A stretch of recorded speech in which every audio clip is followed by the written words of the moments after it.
In this giant box is over $2,000 worth of raw cards that I have paid for, but I expect to get a lot more from it when they sell. In this video, I'll show you who I'm sending this to, why I'm sending them, and the big profit I expect to make in the end. Welcome back. Now let's get to work. Real quick, before we get in, I want to give a quick shout out to a couple badass subscribers. They are ZiggyNo, Harry Katz, DrinkinItln, Epic M, and Ronnie2K. Guys, thanks so much for engaging with me in the comments section below and joining this community. Now let's get into the video. All right, so if you've been following me for a while, you know I have been buying raw cards nonstop. In fact, I've been buying roughly $5,000 worth of raw cards just since March. And that's roughly 2,000 raw cards. And the reason I've been buying so many of them is because I believe I can turn this $5,000 into over $15,000 with the help of a platform designed to take out all the hassle and headaches and stress of buying and selling low-end raw cards. So if you're not familiar with COMC, it is a giant warehouse up in Washington that houses millions and millions of cards, mostly raw cards and lower end cards. So it's a great place for a card shop owner or a breaker just to send thousands and thousands of cards, because they will sell the cards individually to other people that want to receive the card physically, or other people, investors and collectors that want to buy the card but keep it online and not have to take physical possession of it. That is one of the biggest headaches of low-end cards, is why would you want to deal with $4 shipping, $5 shipping, mail in and out when a card is only worth $3 or $4? Now, as a buyer, COMC is great, but let's go over the pros and cons of selling on COMC. The first con is that COMC takes their cut. And it's actually several cuts. It's not just one. When you sell a card, they charge you 5% of the sales price, which is not bad considering eBay's 10%, and even Beckett, I've heard, is 12% for the card shop owners that list there. So 5% is not bad, but that's not the only charge.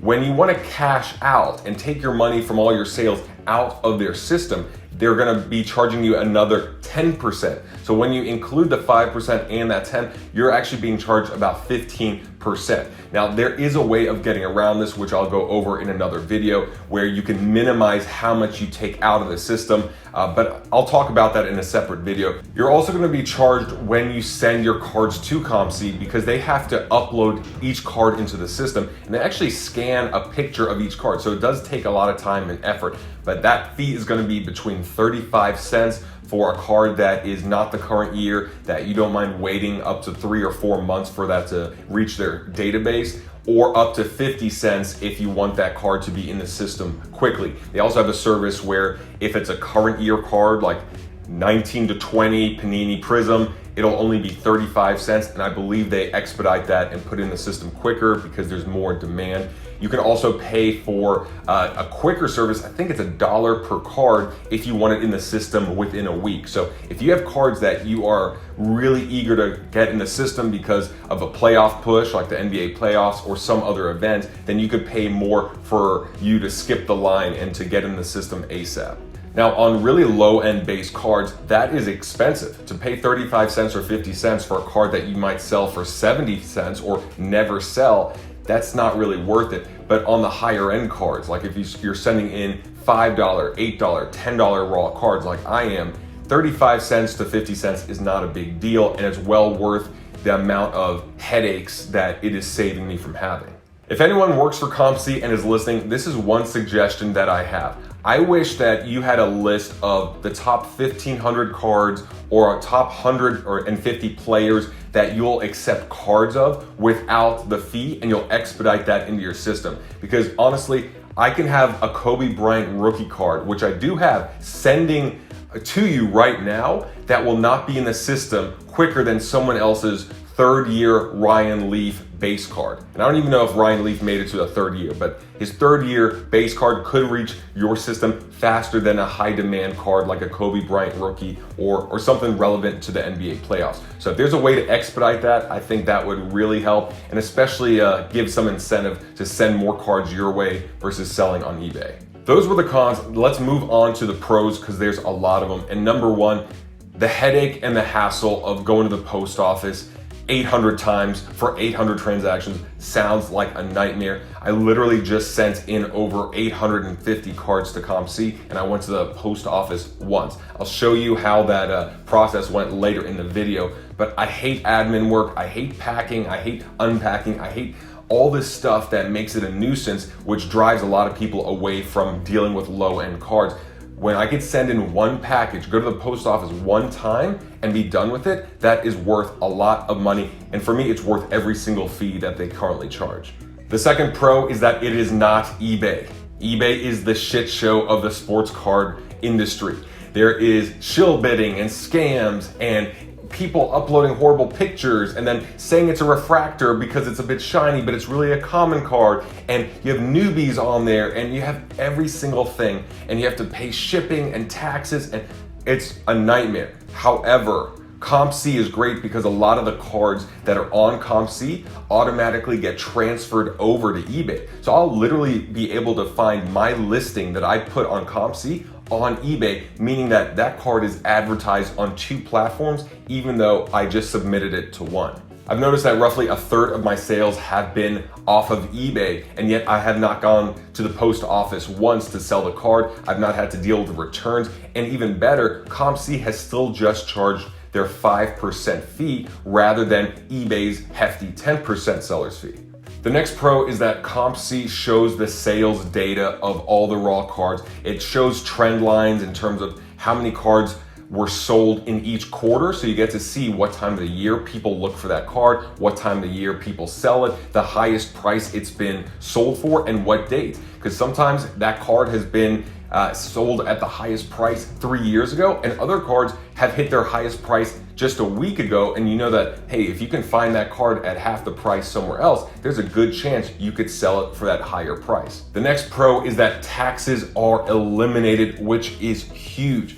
Living here in Los Angeles, I'm paying 9.5% sales tax. And when you add that up, every $10 purchase is like another $1. That's 11. That's stopping me from bidding higher. And I always have to incorporate that tax into my purchases because it's just so hefty. It's not like it's 2%, 3%, 10%. On, buy $1,000 card, you spend an extra $95 just on tax. That sucks. So then you have to resell it and include that extra fee. If you can bypass taxes or minimize it, I'm all game. The fifth pro is that people may actually pay more for your card through COMC than they would on eBay. And I've noticed this with this Anthony Davis Brilliance rookie card, which I sold 2 of them for over $30 on COMC, yet that same card I followed on eBay a day later would not even sell for 25 bucks, and I believe that was with free shipping.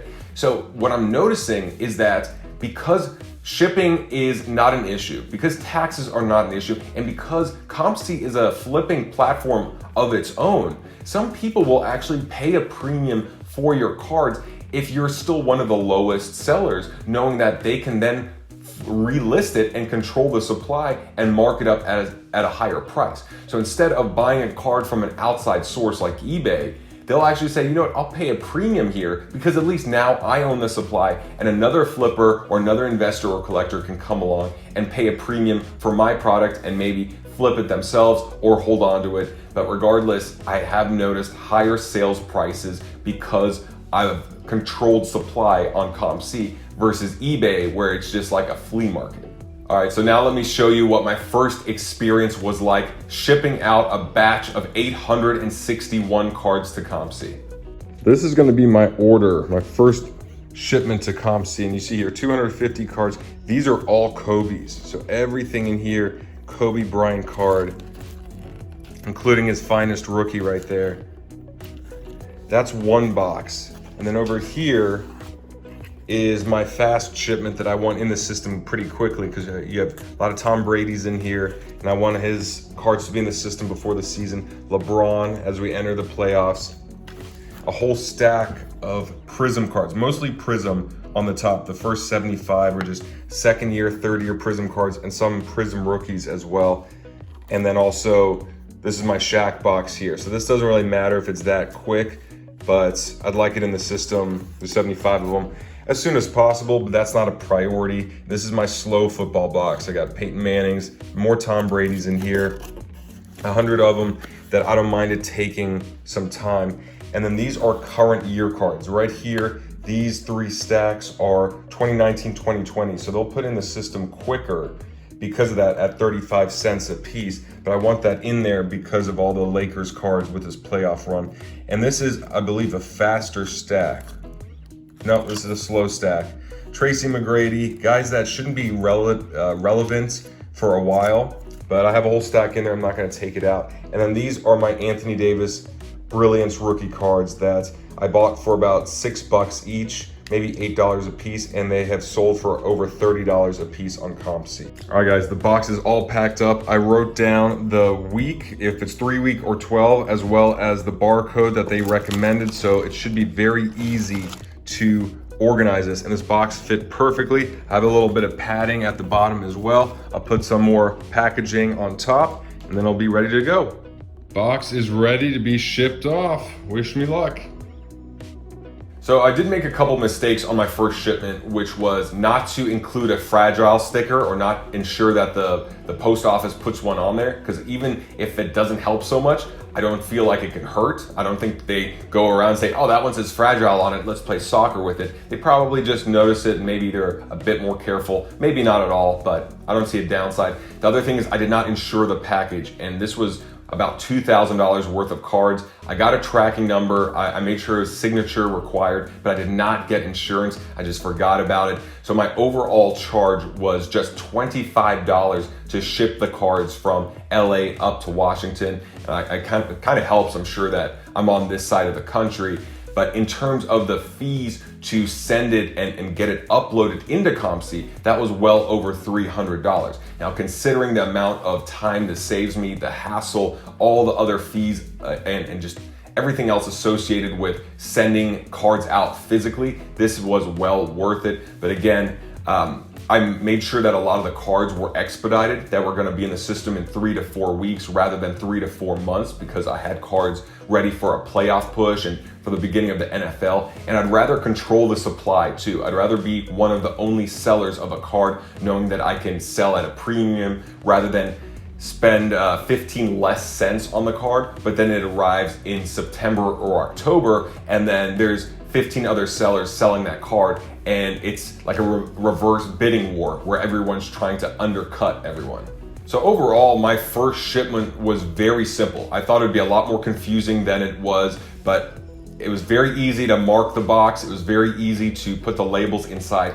Now, I still have got to wait for the cards to reach their system and ensure that all 861 are in their database, because that's where a lot of things can go wrong, and I'm hoping the cards arrive safely and there's no issues. But in terms of just sending it out and going through their system, it was very simple.